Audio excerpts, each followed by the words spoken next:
You've been fighting for so long that you don't even notice the weight anymore. You wake up tired. You move through the day on autopilot. And at night, when everything finally gets quiet, one question keeps coming back. Is any of this actually leading somewhere?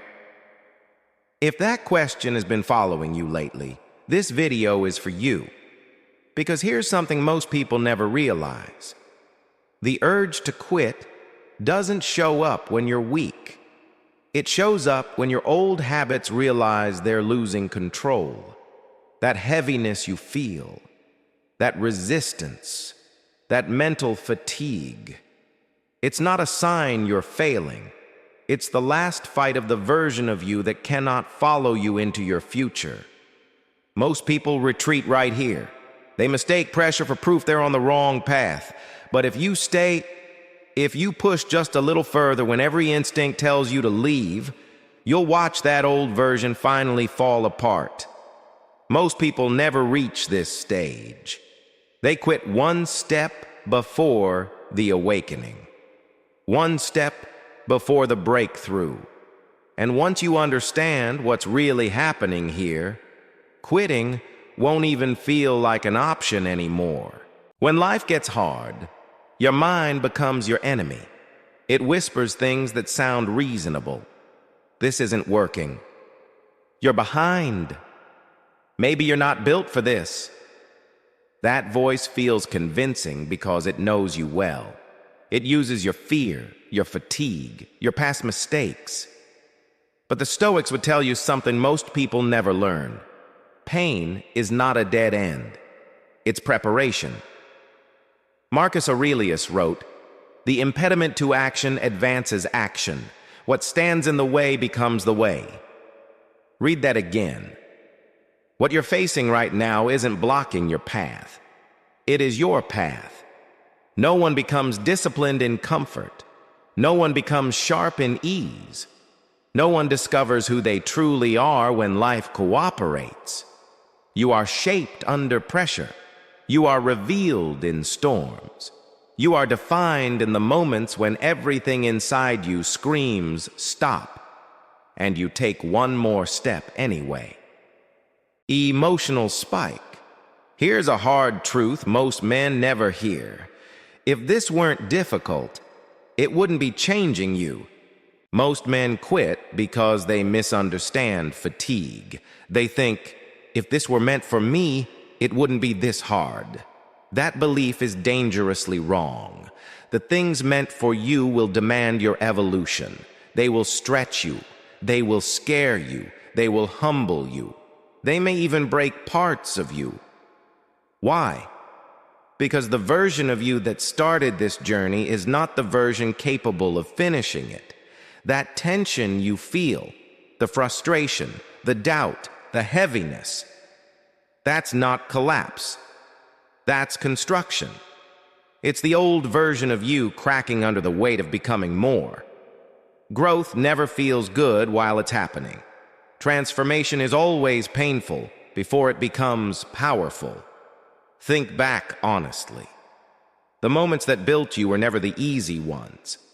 They were the nights you didn't think you'd make it, the days you felt invisible, the failures that embarrassed you, the heartbreaks that shattered you, the goals that felt completely out of reach, and yet you survived every single one.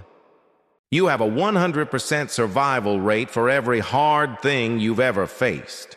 Every loss, every setback, every season you thought would destroy you. So ask yourself, why would this moment be the one that finally breaks you? The Stoics trained for adversity. They expected difficulty. They prepared their minds for friction. Seneca said, "Difficulties strengthen the mind, as labor does the body." You're not behind. You're not failing. You're being strengthened. But here's what most people misunderstand. Strength doesn't show up as motivation. It shows up as endurance, not the excitement at the beginning, not the passion of a new goal, but the quiet, stubborn decision to keep going. When you're tired, when no one is watching, when progress feels invisible. Most men don't quit because they're weak. They quit because comfort feels safer than becoming who they said they wanted to be. You might not see results yet. You might not feel the payoff. But life isn't asking you for results today. It's asking you for resilience. It's asking you to stay in the fight long enough for the breakthrough to emerge. And here's the truth. Breakthroughs almost always come after the moment you nearly gave up. That emotional breaking point. That's the final test. It's life asking, are you serious about becoming the person you say you want to be? Most people fail that test. They walk away, they return to comfort, they settle, but not you. Not today. Because you're hearing this for a reason. Because something in you knows you weren't built for an average life. You don't need to sprint. You don't need perfect clarity. You don't need all the answers. You only need to keep moving. One step, one breath, one decision at a time. Discipline is not intensity. It's persistence. Momentum isn't built on motivation. It's built on small, consistent actions, especially when your emotions aren't cooperating. Here is the Stoic truth you must internalize. Pain is not the enemy. Suffering is not the enemy. Discomfort is not the enemy. The real enemy is believing these things mean you should stop. They don't. They mean you're growing. They mean you're alive. They mean your capacity is expanding. When this season passes, and it will, you won't remember the exhaustion. You won't remember the despair. You'll remember that you stayed. You'll remember that you refused to quit when it would have been easier to walk away. That memory will become your confidence, your proof, your armor. The man you want to become is waiting for you on the other side of perseverance. Stay on the Stoic path. It isn't easy, but it leads somewhere powerful. If this message reached you at the right moment, share it with someone who's quietly struggling. And if you're walking the Stoic path, subscribe. You're not meant to do this alone.